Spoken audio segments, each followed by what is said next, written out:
কালকে বাংলা দ্বিতীয় পত্র পরীক্ষা ছিল, ওটা আলহামদুলিল্লাহ ভালো হয়েছে। আজকে বন্ধ, কালকে ইংরেজি পরীক্ষা আছে।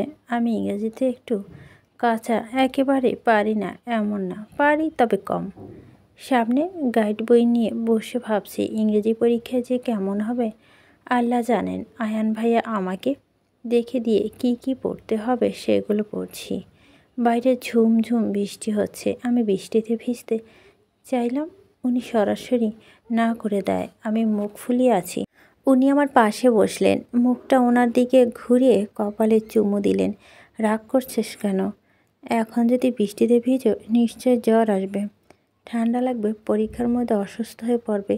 কিভাবে আর ভালো করে পরীক্ষা দিবে কিভাবে? এবার বলো, ভিজতে না দিয়ে ভালো করেছি নাকি খারাপ করেছি? ভালো করেছেন, আমার ও তো খেয়াল ছিল না। পাগলি, পরীক্ষা শেষ কর, তখন আমরা দুজনে মিলে বৃষ্টিতে ভিজব। আপনার জন্য তখন বৃষ্টি হবে নাকি? তোমার জন্য বৃষ্টি আসুক, আসুক বাদল রাত, তুমি আমি ভিজব দুজন, গড়াবো প্রেমের রাত। আপনি দেখছি কবি মশাই হয়ে যাচ্ছেন। তোমার জন্য হাজার কবিতা লিখতে পারি, যদি তুমি হও সেই কবিতার ছন্দ। হয়েছে, থামুন, আমি পড়ব, আপনি হেল্প করবেন। সকাল হলেও পরীক্ষা দিতে রেডি হয়ে তাড়াতাড়ি নাস্তা করে দুজনে বেরিয়ে পড়লাম। রাতে বৃষ্টি হওয়ার কারণে রাস্তা প্রায় জায়গায় পানি জমে আছে। বৃষ্টি হওয়ার পর বাহিরে পরিবেশটা সুন্দর, সব কিছু কেমন চকচক করছে। মনে হচ্ছে প্রতিদিনের মতো আমরা 3 বান্ধবী পরীক্ষা হলে গেলাম। নিয়ম মতো প্রশ্ন হাতে পেয়ে আগে পড়ছি। 3 জন হেল্প নিয়ে যতটুকু পেরেছি লিখেছি, কয়েকটা পড়িনি, সেগুলো লিখেছি, একটু একটু পড়েছি। পরীক্ষা শেষ বাহির হলাম। আয়ান ভাইয়া প্রতিদিনের মতো আজও আমার জন্য পরীক্ষার কেন্দ্রের সামনে গাড়িতে বসেছিলেন। আমাকে দেখে আয়ান ভাইয়া বেরিয়ে আসলেন। পরীক্ষা কেমন হলো? আজকের পরীক্ষা ভালো হয়নি, মন খারাপ করে বলল আবা। খুব খারাপ হয়েছে নাকি? পাস আসবে কি? পাস মনে হয় আসবে, কিন্তু রেজাল্ট ভালো হবে না। মন খারাপ করতে হবে না, যা হবার হবে, এখন চিন্তা করে লাভ নেই। শিমু রুহিদের পরীক্ষা কেমন হয়েছে? ওদের আর আমার সেম অবস্থা। আবার মন খারাপ কাটাতে আয়ান বলো, চল আজকে ফুচকা খেতে যাই। কি, আপনি আমার ফুচকা খেয়ে নিয়ে যাবেন? সত্যি বলছেন? নিয়ে যাব। ফুচকার নাম শুনতেই আবার মুখে হাসি ফুটলো। বলছি শিমি রুমিকে সাথে নিব? ডাকো ওদের দুজনকে, ওরাও যাবে। আবার ওদের দুজনকে ডাক দিল। কিরে, বাসা না গিয়ে ডাকছিস কেন? আমাদের সাথে চল, আজকে উনি সবাইকে ফুচকা খাবেন। আয়ান আমাদের একটা ফাস্ট ফুড স্টল নিয়ে গেলেন। উনি 3 জনের জন্য 3 প্লেট ফুচকা অর্ডার দিলেন। উনি এসব খাবার খাবেন না, তাই নিজের জন্য জুস নিয়েছেন। ফুচকা খাওয়ার পর আইসক্রিমও খেলাম। প্রিয় খাবার দুটো খেয়ে কী যে ভালো লাগছে, মনে হচ্ছে আরও খাই, কিন্তু উনি এসব বেশি খেতে দেন না, যদি অসুস্থ হয়। এজন্য খাওয়ার শেষে শিমি ও রুমিকে বাসায় পৌঁছে দিয়ে উনি আমায় নিয়ে বাসায় আসলেন। রুটিন মতো একের পর এক পরীক্ষা দিলাম।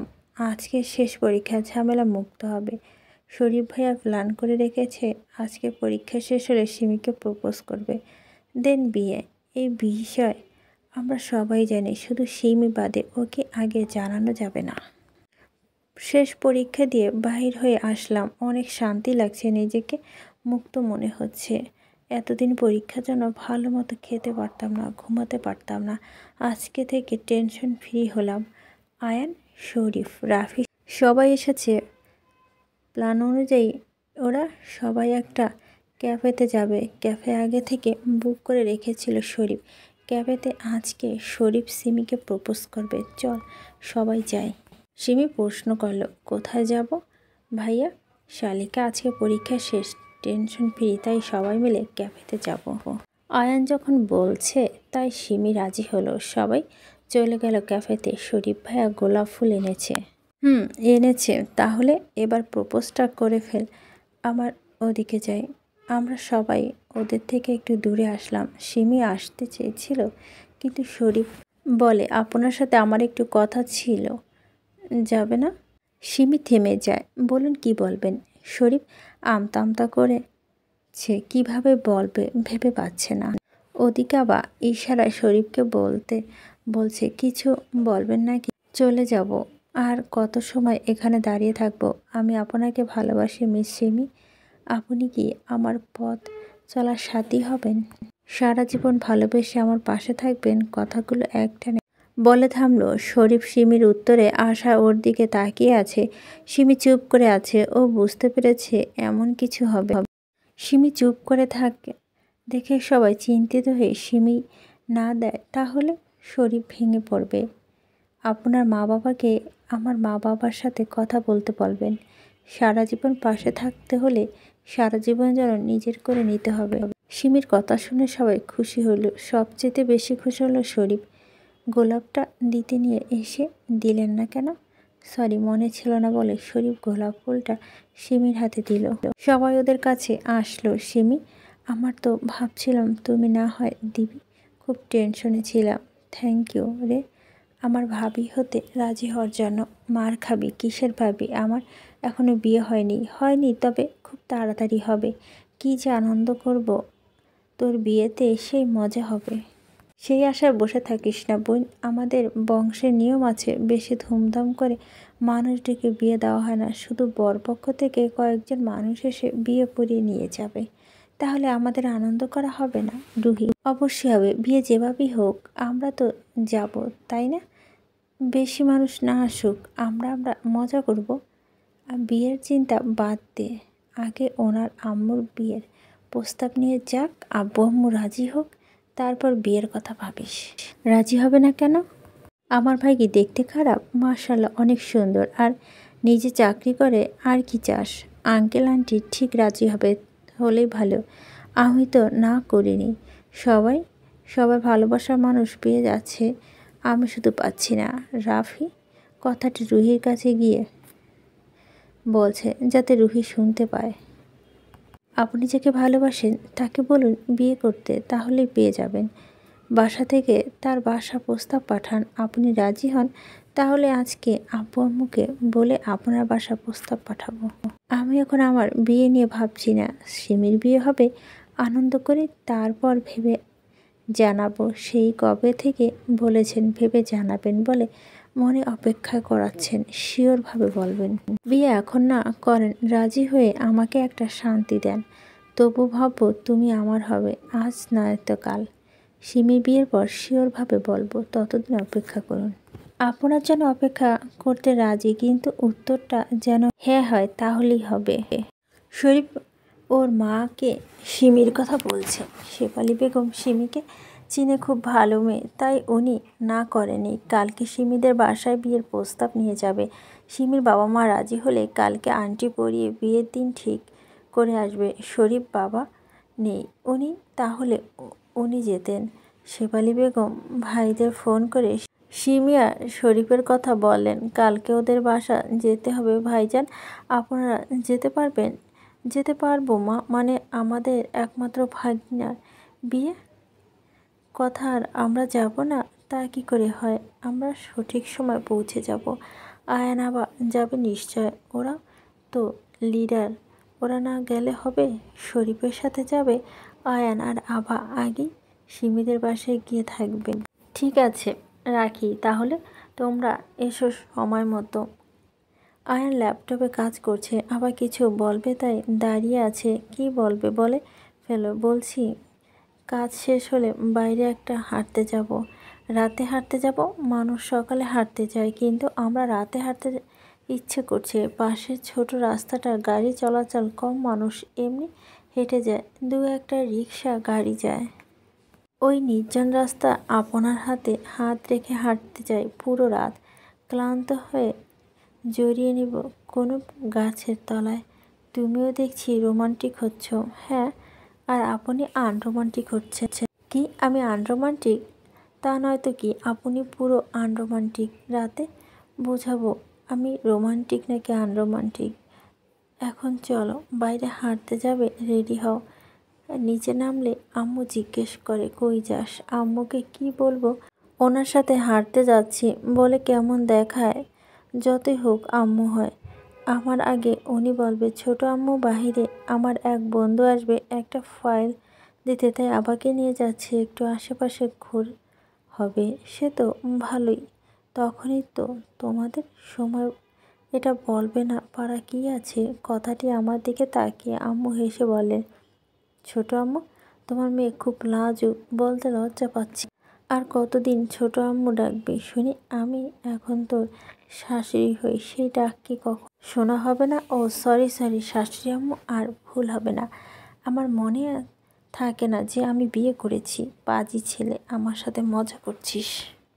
ডিয়ার শাশুড়ি আম্মু, আপনি না খুব মিষ্টি দেখতে, এজন্য আমার শ্বশুরমশাই পাগল হয়ে গিয়েছিল। শাশুড়ির সাথে মজা করে দাঁড়ানো দেখাচ্ছি। আয়ান ভাইয়া দৌড়ে বাইরে, আমি দেখছি আমার হাসছি। আম্মু ওনাকে অনেক ভালোবাসেন, আমার মতোই, আবার আমার থেকে বেশি হতে পারে। নির্জন রাস্তায় দুজনের হাত ধরে পা মিলিয়ে হাঁটছি। বাইরে মৃদু হাওয়া আমার চুলগুলো খোপা করে ছিল, উনি খোপাটা খুলে দিলেন কেন? চুলগুলো বাতাসে এখন বিরক্ত করবে। বিরক্তকালে আমি আছি, কানের পাশে গুজে দিব, চলবে। আমিও মৃদু হেসে বললাম, খুব চলবে। এখন তেমন মানুষ আনাগোনা নেই বলেই চলে।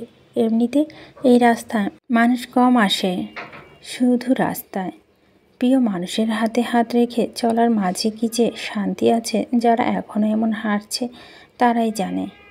রাস্তার পাশে একটা খোলা টং চায়ের দোকানে দেখা যাচ্ছে। চলো চা খাবে? টঙে বসে চা খাওয়ার মজা আলাদা। আমি চা খাই, কিন্তু আপনি তো চা খান না, কখনো খেতে দেখিনি। তাহলে বলেছেন মজার আলাদা? আগে স্কুলে থাকতে বন্ধুদের সাথে টঙে অনেকবার চা খেয়েছি, চাইলেও সে সময়গুলো ভোলার নয়। এমন কফি খেতে খেতে অভ্যাস হয়ে গেছে, তাই চা খাই না। তার মানে এই নয় যে চা আমার পছন্দ নয়। চায়ের দোকানে একজন বৃদ্ধ এবং ওনার স্ত্রী বসে আছেন, আমাদের দেখে বসতে দিলেন। কি চা দিমু বাপ? দুধ চা নাকি রং চা? আবার দুধ চা পছন্দ করে। আয়ন অনেক দিন খায় না, সেও দুজনে দুধ চা দিতে বলল। টঙে বসে চা খাচ্ছে দুজন, অনুভূতিটা মারাত্মক সুন্দর।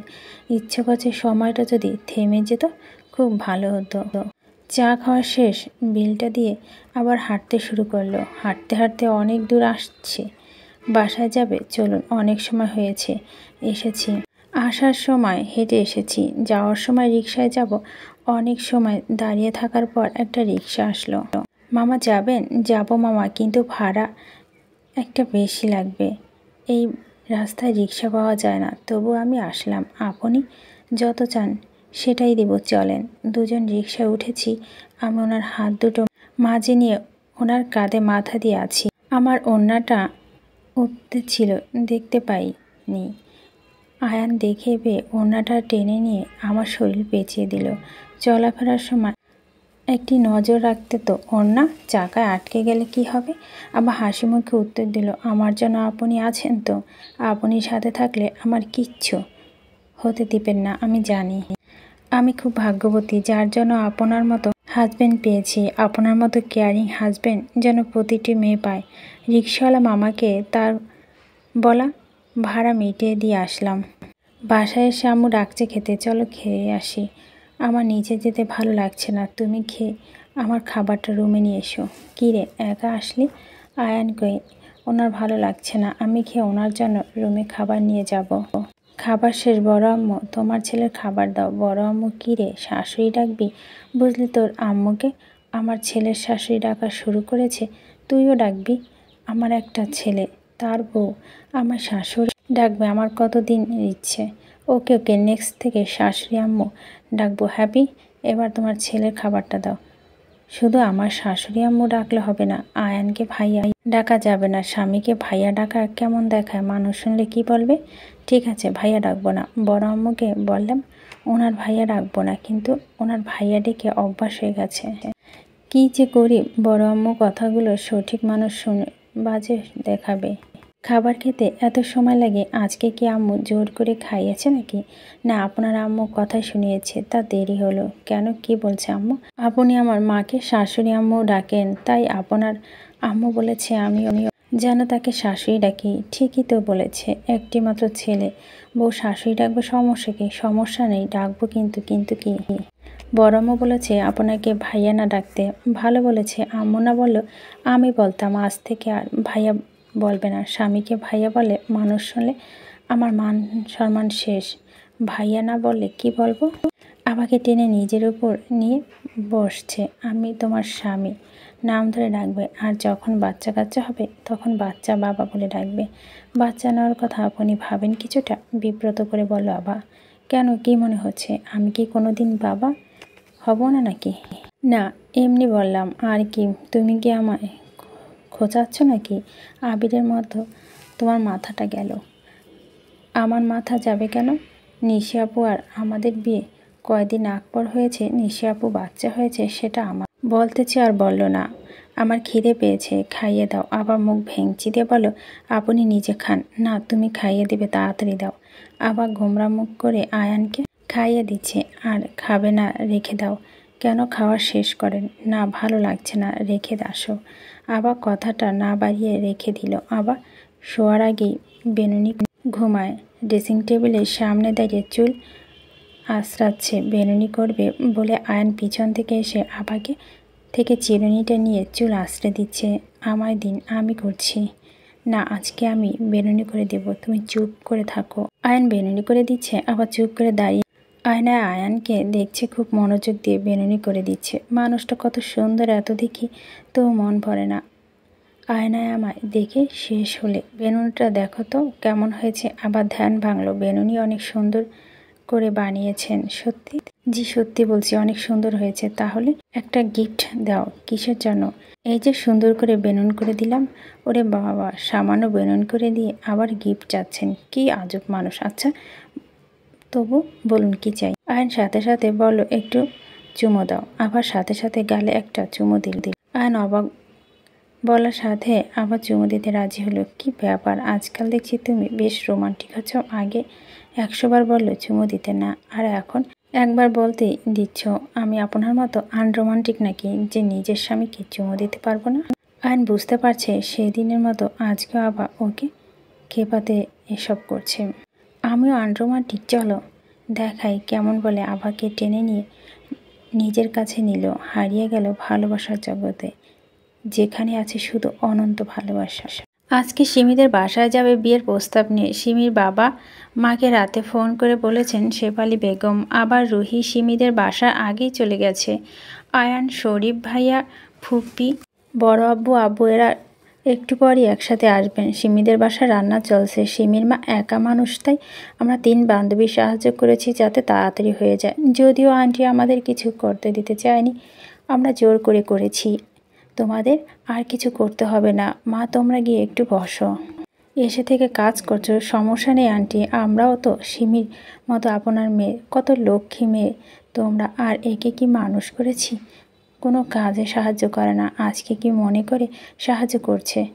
বিয়ের পর কী যে করবে আল্লাহ জানে। চিন্তা করবেন না আন্টি, আমার ফুফি খুব ভালো, না পারলে শিখিয়ে নিবে। বাইরে গাড়ির হর্ন বাজলো, নিশ্চয় ওনারা এসে গেছেন। তোমরা সিমিকে নিয়ে উপরে যাও, শাড়িটা ঠিক করে দাও, নিচটা উল্টে গেছে। সবাই আসতে ভালো মন্দ জিজ্ঞেস করলো। শরীফ সিমির বাবা মাকে সালাম দিলেন। দাঁড়িয়ে কেন, বসুন আপনারা। শেফালি বেগম সিমির বাবা মায়ের সাথে কথা বলছে। শরীফ পাশে বসে আছে। আয়ান আবাকে খুঁজছে, নিশ্চয় উপরে আছে। আয়ান আগেও একবার সিমিকে বাসায় আবার সাথে এসেছিল, তাই সব চিনে। সিমি রুমে সামনে যেতেই ওদের 3 বান্ধবী হাসির শব্দ শুনতে পেল। আয়ান দরজার কাছে গিয়ে ওদের অ্যাটেনশন পাওয়ার জন্য কাশি দিল। ভাইয়া আপনি দেখছি বউকে চোখে হারাচ্ছেন, এসে বউকে খুঁজতে চলে এসেছেন। অনেকক্ষণ হচ্ছে দেখিনি তো, তাই থাকতে পারছিলাম না শালিকা, তাই চলে আসলাম দেখতে। না আসলে তো ভাইয়া, আমার এখন সিমিকে নিয়ে নিচে যাব। সিমি একটা নেভি শাড়ি পরেছে, খুব সুন্দর লাগছে। আন্টি সিমিকে নিচে নিয়ে যাওয়ার জন্য ডাকছে। রুহি সিমিকে নিয়ে গেল। আয়ান রুমে আছে, আবার যেতে নিল। ওর পর আটকায়। কি হলো, সামনে দাঁড়াও একটু দেখি। কি ঢং শুরু করলাম, মনে হচ্ছে এ যুগে দেখেনি, তাই মনে হচ্ছে তোমাকে ছাড়া এক মুহূর্ত এক যুগ মনে হয়। আপনার রোমান্টিক কথা বাদ দিন, নিচে চলুন। বাহ, আজকে রোমান্টিক চলছে, কালকে তো আনরোমান্টিক। বললে। আবার কথা বাড়াতে চায় না, ওদের নিচে যাওয়া দরকার। আবার নিচে যাওয়ার জন্য পা বাড়ালো। আয়ানও আবার পিছু পিছু গেল। সিমির বাবা মায়ের শরীফকে পছন্দ হয়েছে। ছেলে চাকরি করে, দেখতে ভালো। শরীফের সাথে কথা বলে বুঝেছেন ব্যবহার অনেক সুন্দর। সাজির সাহেব, সিমির বাবা সবাই পছন্দ হয়েছে। এবার তাহলে বিয়ের দিন ঠিক করি। হ্যাঁ নিশ্চয়, তবে আমাদের নিয়ম আছে। ধুমধাম করে বিয়ে হবে। বিয়ে সাধারণভাবে আপনাদের কয়েকজন মানুষ এসে কাজে ডেকে বিয়ে হবে। আমাদের কোনো আপত্তি নেই। আপনারা যেমন বলছেন তেমন হবে। বিয়ে দেরি করে লাভ নেই। কোনো অনুষ্ঠান হবে না, তাই 3 দিন পর সোমবার বিয়ের দিন ঠিক করা হয়। বিয়ের দিন ঠিক করে সবাই বাসায় চলে এসেছি। কালকে বেনারসি কিনতে যেতে হবে। সিমি যাবে কি? আমি, আয়ান আর শরীফ ভাইয়া যাব। সকালে সিমিকে ফোন দিলাম। হ্যাঁ বলো। তুই শাড়ি নিবি নাকি লেহেঙ্গা সেটা বল। মেবি শাড়ি ভালো হবে। শাড়ি নিস। কী রঙের নিব? লাল? তোর যেটা ভালো লাগবে সেটাই নিস, তো আমায় জিজ্ঞেস করতে হবে না। শপিং মল এসেছি সিমির জন্য শাড়ি কিনতে। দাদা বিয়ে বেনারসি দেখান। দোকানদার অনেকগুলো বেনারসি বাহির করে দিয়েছে। শরীফ ভাইয়া দেখো তোমার বউকে কোনটা বেশি মানাবে।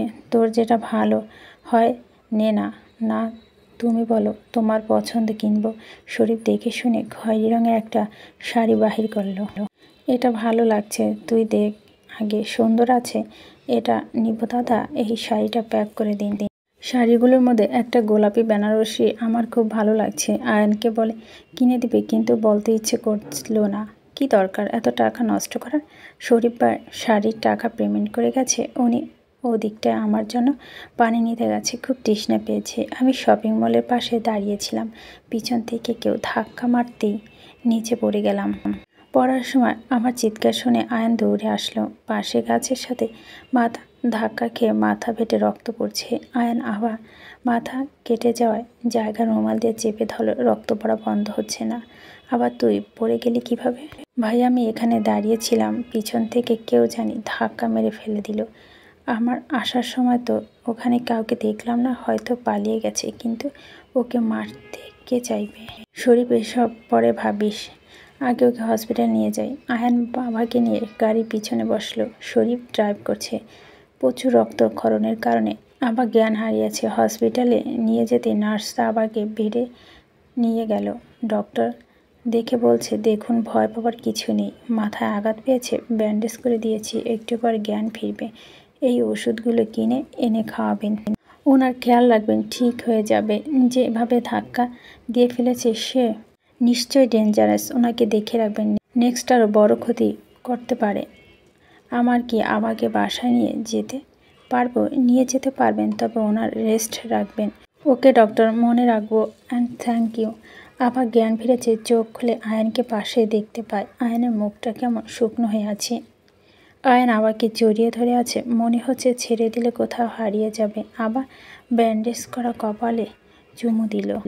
আমি ঠিক আছি। মুখটা এমন করে রেখেছেন কেন?